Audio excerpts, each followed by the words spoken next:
The stars appeared wrong that evening. Their familiar patterns shifted just enough to catch the elder's eye as Grandmother Singing Crow stepped from her bark lodge. The constellation her people called the Great Walker seemed to stumble across the darkening sky, its bright heel star flickering where it should have burned steady and sure. She felt the wrongness in her bones before her mind could name it, a trembling that started in the earth beneath her moccasins and crawled up through her spine like winter entering the lodge through unseen cracks. If you want more 1491 stories from America before Columbus, subscribe for the next chapter. If you've ever wondered what ancient peoples truly saw when they looked up at the night sky, what stories they carried that we've forgotten, stay with us. Tonight, we'll uncover the star knowledge that shaped life and death decisions long before our modern world existed. Around the central fire pit of the village, families gathered as they had for countless generations, children settling cross-legged on woven mats while mothers stirred evening stews in clay pots and fathers returned from checking fish weirs in the nearby creek. The scent of roasted corn and dried venison mixed with wood smoke, creating the familiar embrace of home that had comforted this people through seasons beyond memory. Young mothers nursed babies while older children helped tend younger siblings, the easy rhythm of communal life flowing like the creek that provided their water. Singing Crow moved slowly toward the fire, her walking stick tapping against packed earth worn smooth by generations of feet. Her granddaughter, Little Hawk, looked up from where she was braiding sweetgrass, noting the unusual tightness around her grandmother's eyes. The old woman's weathered hands gripped her staff more firmly than usual, and she kept glancing upward as if reading messages written in starlight. The fire crackled and sparked, sending orange embers spiraling up toward the stars that now seemed to watch the gathering with unusual intensity. Each ember rose like a tiny prayer before dissolving into the cool night air, creating fleeting connections between earth and sky that had carried meaning for this people since before memory began. Buffalo Dreamer, the village storyteller, had already begun speaking the opening words that would call the star stories forth from memory, his deep voice carrying the cadence passed down through generations of winter nights like water flowing over familiar stones. His weathered hands moved in precise gestures as he spoke, fingers tracing constellation patterns in the air, while his voice wove together the ancient words that had guided hunters through dark forests and helped lost children find their way home. The stories lived in his body as much as his mind. Each tale carried its own rhythm, its own gestures, its own way of making the invisible visible to those who listened with open hearts. Children pressed closer to the warmth, their faces glowing in the firelight as they prepared to hear again the ancient tales that taught them how to read the sky. Little Wolf, barely 4 winters old, nestled against his mother's side while his older sister Dawn, singing, kept careful watch over the baby sleeping in a cradleboard nearby. The teenage boys sat straighter, knowing that soon they would be expected to help carry these stories forward, to learn the subtle differences between the star patterns that meant good hunting and those that warned of harsh weather approaching from the distant mountains. But tonight, Singing Crow raised her hand, stopping the familiar ritual before it could begin. The gesture sent a ripple of unease through the circle. For 40 winters, Buffalo Dreamer had opened Star Story time without interruption. Mothers paused their stirring. Fathers set down their tools, and every face turned toward the elder whose expression carried shadows darker than the gathering night. 7-year-old Soaring Bird, Buffalo Dreamer's youngest grandson, had been tracing constellation patterns in the dirt with his finger, copying the movements his grandfather's hands made when telling the star stories. The boy possessed an unusual gift for seeing patterns that others missed. He could predict when the fish would run by, watching how morning mist rose from the creek, could sense approaching storms hours before clouds appeared on the horizon. His small fingers moved with surprising precision as he drew the star patterns in the packed earth, each line carefully placed according to what he saw overhead. His clear voice cut through the sudden silence like a stone thrown into still water, carrying the innocent clarity that only children possess before the world teaches them to doubt their perceptions. "Grandmother, why do the star people look angry tonight? Are they mad because we forgot to feed them? The great walker keeps stumbling like he's carrying something too heavy, and the seven sisters look like they're trying to hide behind clouds that aren't even there." The words struck the gathering like lightning hitting dry grass, sending shockwaves through the circle that made several adults draw sharp breaths and reach instinctively for their children. Singing, Crow's face went pale as old bone, the blood draining from her weathered cheeks as if the child's question had opened a wound she thought had healed long ago. The innocent observation had touched something that should not have been spoken aloud, something the elders had carefully avoided mentioning for generations, a knowledge so dangerous that its very existence had been nearly erased from memory. In the stunned silence that followed, even the night insects seemed to quiet their songs. Buffalo Dreamer reached for his grandson, but Singing Crow was already rising to her feet with trembling effort. Her voice, when it came, carried the weight of seasons and sorrows too heavy for any one person to bear. "The child sees what we have pretended not to see. The star people are not angry, little one. They are warning us. And yes, we have forgotten to feed them. We have forgotten the feast that keeps the great hunger sleeping." The fire seemed to dim at her words, as if the flames themselves understood the gravity of what had been revealed. Around the circle, the youngest children pressed closer to their parents while the adults exchanged glances heavy with recognition and fear. This was the knowledge that had been deliberately kept from their generation, the terrible responsibility their grandparents' had chosen to let fade into silence. Little Hawk set down her sweetgrass braiding, her hands suddenly too unsteady to work as the familiar texture of the dried grass felt foreign beneath her trembling fingers. The sweet, clean scent that had always brought her comfort now seemed to carry undertones of something darker, as if the very air had changed in response to her grandmother's revelations. Grandmother, what feast? What hunger? The stories never told us about feeding the star people. In all my seasons of listening, through all the winter nights when you taught me to read the sky patterns, never once did anyone speak of obligations to the star people beyond respect and gratitude. Her voice carried the confusion of a young woman who had thought she knew all her people's ways, who had spent countless hours learning the intricate knowledge that governed their relationship with the natural world, only to discover vast territories of understanding had been hidden from her like a familiar forest path that suddenly revealed chambers no one had mentioned existed. Singing Crow lowered herself back to her sitting position with movements that seemed to cost her tremendous effort, but her eyes never left the sky where the great walker continued its stumbling path across the darkness. Each faltering step of the constellation seemed to echo in her bones, a rhythm of disturbance that matched the pounding of her heart as she prepared to speak knowledge that had been deliberately buried beneath generations of silence.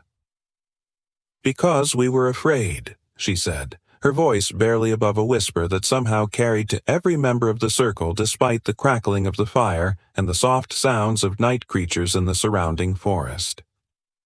After the great dying 3 generations ago, when the children sickened with fevers that no medicine could touch, and the corn withered in fields that had been fertile since the beginning of memory, and the deer vanished from our hunting grounds as if the earth itself had swallowed them, the survivors chose to let that knowledge sleep in the deepest places of memory. She paused, gathering strength from somewhere deep within her frail frame, and when she continued, her words carried the weight of sorrows too heavy for any one person to bear alone. They thought if we stopped feeding the star people, stopped acknowledging their hunger and their needs and their ancient claims upon our gratitude, the great cycles that had governed our lives since the world began would simply stop. They believed that by severing the connections, by pretending the obligations no longer existed, they could protect their children from the terrible responsibilities that had seemed to bring only suffering. Buffalo Dreamer's face had gone grave as carved stone, As keeper of the people's stories, he suddenly understood that vast portions of his inheritance had been deliberately withheld. You mean there are star stories we've never been told? Stories about feeding? The old woman nodded slowly, each movement seeming to cost her tremendous effort. Every 7th year, when the Great Walker stumbles as it does tonight, the Star People grow hungry. They require a feast, not of food, but of remembrance. We must speak the names of all our dead, burn offerings of the first corn, the first hunt, the first everything that sustained us through the year. We must acknowledge that what we have, we hold in trust for those who walk the star paths. Young Stone Knife, barely 20 winters old and recently married, spoke with the directness of his generation. But grandmother, if this feast is so important, why did our parents' choose to abandon it? Surely they had good reason. His wife, deer-walking, clutched his arm, sensing dangerous currents in this conversation that could sweep their comfortable world away. Singing Crow's laugh held no warmth, only the bitter sound of old grief finally given voice. They were afraid, because the last time the feast was held, it seemed to make things worse, not better.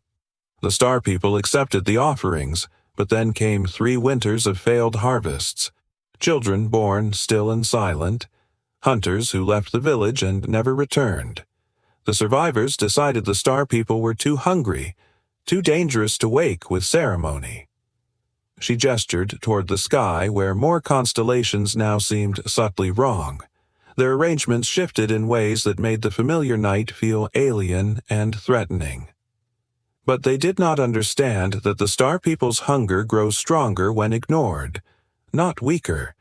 For 21 years we have given them nothing, and now their need has become desperate. They are no longer asking for offerings. They are taking what they require. The fire popped loudly, sending sparks higher than usual, and an owl called from the forest edge with a cry that sounded almost like a human child weeping. Several of the youngest children moved closer to their mothers, instinctively sensing that the adult world had suddenly become more dangerous than they had ever imagined. Red Bear, one of the village's most respected hunters, stood and moved to where he could see both the elder and the sky. His weathered face carried the scars of many hunts and the wisdom of successful survival in a world that offered no guarantees. Honored grandmother, if what you say is true, then we face a choice that will determine whether our children see another spring. Do we attempt this forgotten feast, or do we flee to our winter camp early and hope distance protects us? The question split the gathering as cleanly as a stone axe splits seasoned wood. Half the adults began speaking at once, their voices rising in the first real argument the village had experienced in seasons. Some insisted that forgotten knowledge was forgotten for good reason, that their ancestors' caution had kept them alive when other villages had vanished entirely. Others argued that their recent misfortunes, failed fish runs, unexpected storms, children's recurring sicknesses, might already be signs of the Star People's growing anger.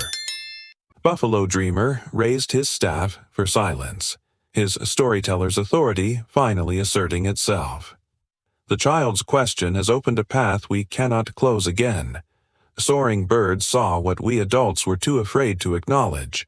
If we choose to act on this knowledge, there is no returning to ignorance. If we choose to flee, we become a people who run from our own sky.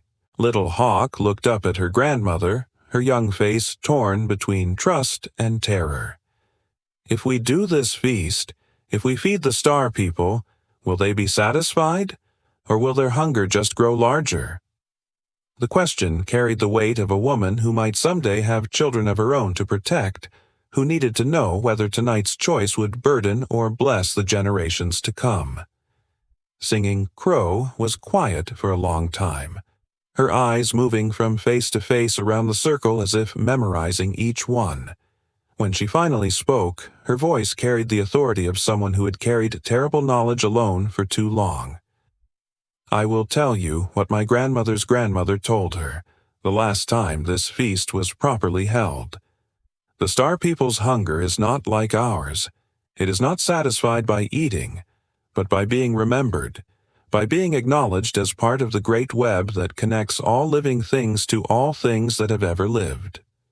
She pointed toward the creek where silver moonlight caught the water's surface. When we take fish from the stream, do we not thank the fish people and promise to use every part? When we harvest corn, do we not thank the plant people and save the finest ears for seed? The star people are no different. They give us light to see by, patterns to navigate by, stories to teach our children. In return, they ask only that we remember them, that we acknowledge their gifts. Stone Knife's wife, Deer Walking, spoke for the first time, her voice carrying the practical concerns of young motherhood. But what if our ancestors were right to be afraid? What if feeding the star people brings back the troubles they were trying to prevent? She touched her belly where their first child grew, and her fear was shared by every parent in the circle. The old woman reached out and took the young mother's hand, her weathered fingers warm despite the cooling night. Child, the troubles never left. We simply stopped understanding their source. The failed hunts, the sick children, the storms that strike without warning. These are what happen when the great web is broken, when we forget that we are connected to everything around us. The star people's hunger is not punishment. It is imbalance, seeking correction. Red Bear stood and looked around the circle at faces illuminated by firelight and starshine. Then we are decided. We will attempt the star feast tonight, following Singing Crow's guidance. But we do this together. No one carries this burden alone, and no one bears blame for whatever comes. His words carried the weight of a leader accepting responsibility for his people's fate. The transformation of the village began immediately, as if the decision had released energy that had been building like water behind a dam for 21 years. Women hurried to their lodges with purposeful steps, their movements guided by half-remembered instructions passed down through whispered conversations they had thought were mere stories. They gathered the first corn saved from harvest, the finest ears that had been set aside for the most important ceremonies, kernels so perfect they seemed to glow with inner light in the firelight. Doe Runner, heavily pregnant with her third child, moved slowly but with determination as she selected her family's contribution from the carefully preserved corn that hung in braided bundles from the lodge poles. Each ear had been chosen at harvest time for its perfection, its ability to carry the essence of the growing season forward into the dark months. Now they would feed a hunger far older and more mysterious than any her family had ever known. Men prepared bundles of the best dried meat with hands that remembered gestures they had never been taught, following instincts that seemed to rise from their bones as they selected the portions that would have fed families through the hardest part of winter. Red Bear's son, Wind Chaser, wrapped strips of venison that had been prepared with special care, meat from the first deer taken in the autumn hunt, dried with sacred herbs and stored in rawhide cases decorated with symbols that had always seemed merely ornamental, but now revealed themselves as something far more significant. Children were sent to collect specific plants under their mother's careful direction, their small feet following paths through the forest that led to stands of sweetgrass and sage, cedar groves and patches of medicine plants that grew in places their grandmothers had shown them without ever explaining why these particular locations were important. The youngest ones ran with the excitement of being included in adult work, while the older children moved with growing awareness that they were participating in something that would change their understanding of their place in the world forever. 8-year-old Morning Star worked alongside her mother to gather sweetgrass from the marshy area near the creek, her fingers learning to select the longest, most fragrant strands, while her mother hummed songs in the old language that seemed to call the spirits of the plants to attention. The grass seemed more alive tonight, more responsive to their touch, as if it too understood that it was being called to serve purposes that had been dormant for too long. Buffalo Dreamer began the task of remembering names, calling out each person who had died in living memory while Singing Crow corrected and added details he had never heard before. The list was longer than anyone had realized. stretching back through generations of hunters who never returned, children who died in their first winters, elders who simply walked into the forest one day and became part of the earth they had walked. Little Hawk worked with trembling hands to prepare sacred objects she had never seen used, following her grandmother's whispered instructions to arrange offerings in patterns that seemed to mirror the star formations overhead. The work felt both completely foreign and strangely familiar, as if memories carried in blood were slowly awakening after long sleep. As true darkness settled over the village, the prepared offerings were arranged in a great circle around the fire. Singing Crow began the ceremony with words in the old language, syllables that seemed to make the stars themselves lean closer to hear. She called out to the Great Walker, to the Seven Sisters, to the hunter and the hunted, addressing each constellation by names that had not been spoken aloud for 21 years. The offerings were burned one by one, each giving up its smoke to carry messages to the star people. As the sacred corn crackled in the flames, releasing the sweet smell of summer harvest into the cold night air, something in the atmosphere seemed to shift. The wrongness that had made the stars appear scattered and angry began to fade, replaced by a sense of order being restored to the universe. Soaring Bird, the child whose question had started everything, sat wide-eyed as his grandmother Buffalo Dreamer spoke each name of the dead with careful precision. He understood now that his innocent observation had unlocked something massive and important, something the adults had been carrying like a hidden wound. When his turn came to add sweetgrass to the fire, his small hands moved with the solemnity of someone who knew he was participating in something that would shape the rest of his life. The ceremony continued deep into the night, with each family speaking the names of their own ancestors and adding their offerings to the communal feast. The fire burned brighter than usual, fed by sacred things, and the smoke rose straight up toward the stars in a column that seemed to connect earth and sky. Around the circle, faces showed exhaustion mixed with relief, the look of people who had finally set down a burden too heavy to bear alone. Near midnight, the answer came. The Great Walker's stumbling path straightened, its heel star burning steady and bright once more. Other constellations seemed to settle into their proper positions, the familiar patterns reasserting themselves across the dome of night. But more than visual changes marked the star people's acceptance. The very air seemed to lighten, the oppressive weight that had pressed down on the village lifting like morning mist burning away before the sun. An owl called again from the forest edge, but this time its voice carried welcome rather than warning. Night insects resumed their songs with renewed energy, and the creek seemed to run more freely over its stone bed. Even the fire burned differently, its flames dancing with more life and color than anyone could remember seeing in seasons past. Deer Walking felt her unborn child move for the first time that night, a flutter of life that brought tears to her eyes as she understood it as a blessing, a sign that the future would hold more promise than fear. Around the circle, other small miracles announced themselves, chronic pains that had plagued elders suddenly easing, children's coughs that had worried mothers throughout the summer finally quieting, a sense of lightness and possibility returning to hearts that had carried unspoken dread for too long. Buffalo Dreamer looked at his grandson with new understanding, recognizing the child as someone who would grow up carrying knowledge that his own generation had nearly lost forever. "You saw what we needed to see," he told Soaring Bird quietly. "You asked the question we were too afraid to ask?" The boy nodded solemnly, already understanding that some gifts come with responsibility. As the sacred fire burned down to glowing coals, Singing Crow made the gathering promise that would bind them to the future. "This knowledge will not be forgotten again. Every child born to this village will learn the star stories in their completeness, will understand the feast and its timing.